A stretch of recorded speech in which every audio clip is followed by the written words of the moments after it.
Hey fam, welcome back to the channel where we talk about all things Tesla, particularly Tesla Model Ys, particularly my Model Y performance. Guys, today I wanted to talk to you about range anxiety. I know that a lot of people who are looking at Tesla and are thinking about, oh, I'm not sure whether I want to go EV yet, or they're just afraid to adopt the new technology. I have to tell you, range anxiety is an issue only for a non-Tesla.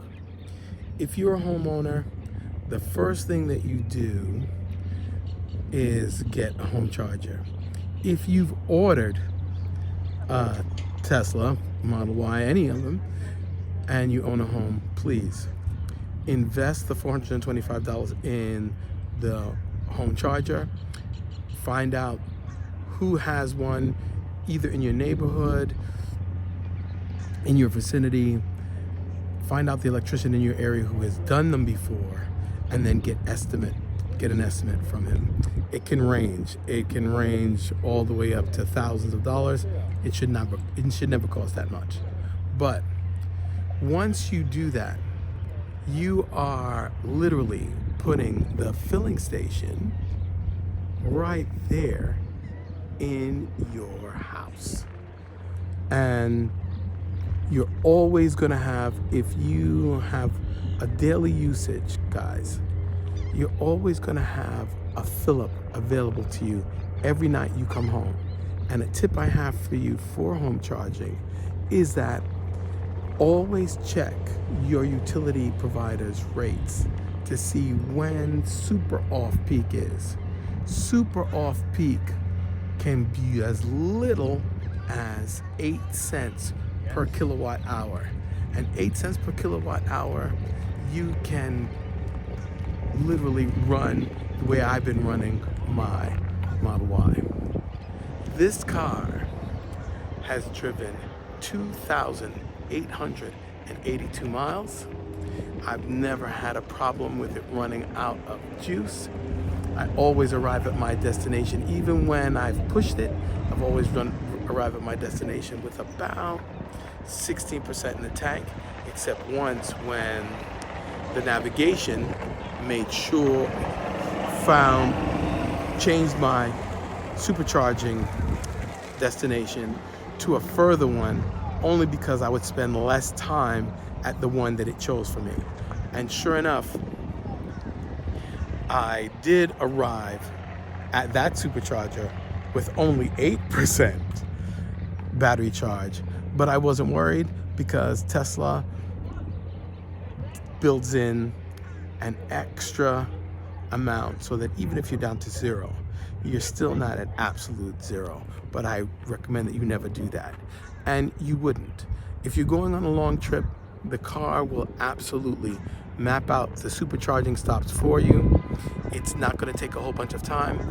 And my other tip to you is, intuitively, you want to take as much charge as you can once you stop, just like you do in a gas car. Not so. If the trip computer through the navigation says you only need 15 minutes of charge, 8 minutes of charge till you reach your destination, take that short period of time, because it will absolutely cut down on your time that you're stationary, and it will in fact make your trip pleasurable. So you can take a bathroom break, a food break, sit down, read some stuff about the car, surf the internet, do whatever you want to do, but only for a short period of time, and then boom, you're back on the road and you're good to go. Now, I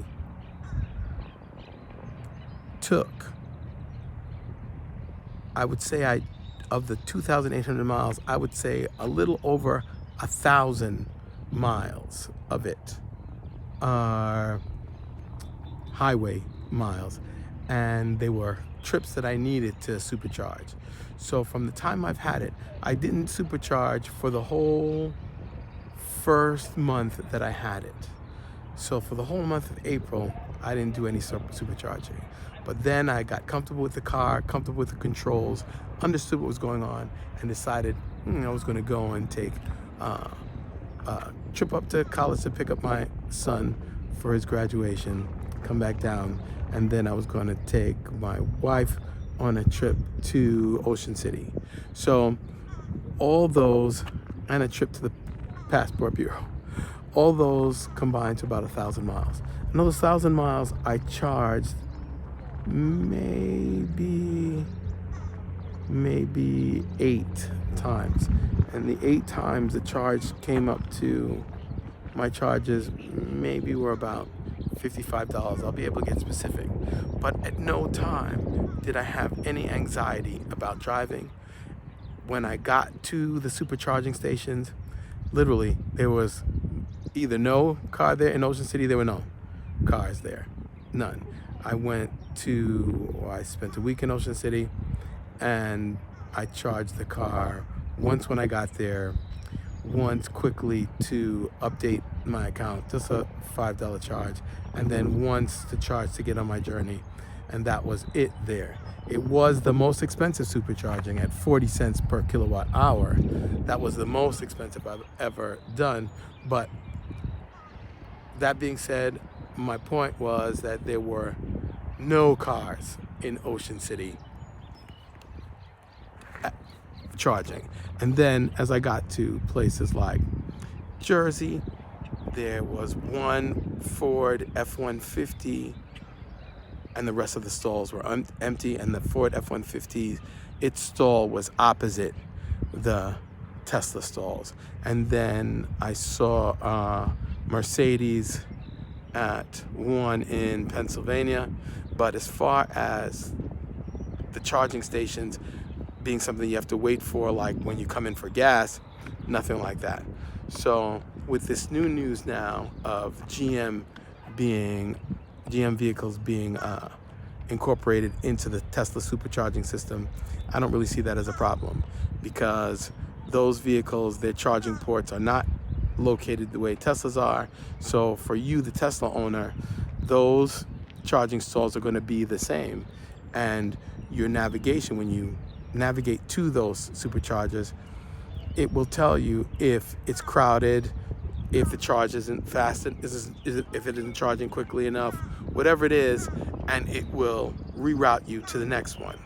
So that's a win-win for me. I haven't had a problem at all so far, and it's been, like I said, 1,000 miles on the highway using the supercharging system. And aside from the most expensive, like I said, in Ocean City, supercharging has been averaging 32 cents or so. The cheapest was 30 cents, and that was the most common for me. That was in Pennsylvania. And you have superchargers all over. And if you navigate to a supercharger, your car will immediately start to warm the battery to enhance the supercharging experience, meaning the car will charge faster, more efficiently if the battery is warm, less time at the supercharging station. So guys, I know this is a new technology, and please take a look at me. I'm a man of a certain age. All my cars before this have been ICE. I didn't dip a toe into the water with a hybrid. I went straight to the AV for a plethora of reasons, but I was nervous about how am I going to function with an electric car that I constantly have to charge. It's nothing like that. And if you're an urban driver, it's a win situation all day long. And if you have charging at work, it's a super win. There are also options for you that are not charging at home or supercharging or charging at work. There are apps available and networks available for Tesla owners who have home chargers all throughout the country. And more likely than not, they might be near where you park for work or where you're going to spend a portion of time. You can avail yourself of this service, and for a nominal fee, you can plug into that Tesla owner / homeowner's home charger, boom, and take a charge for the time that you're at work or when you're in a particular location for a certain time. And these, most of the time, those home chargers are level 2 chargers.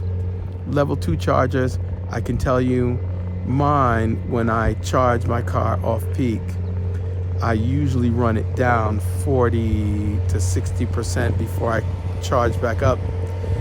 But usually to charge back up that amount, 40 to 60%, it's about 3 to 4 hours, and I'm good to go. And 3 to 4 hours giving you 70, 85%.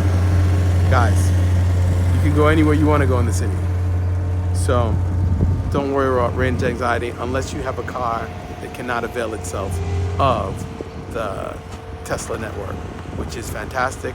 And again, that tertiary source I told you about, which is homeowners with home chargers that will allow you to charge if you're at their location for a nominal fee. All right, and that's it for this episode.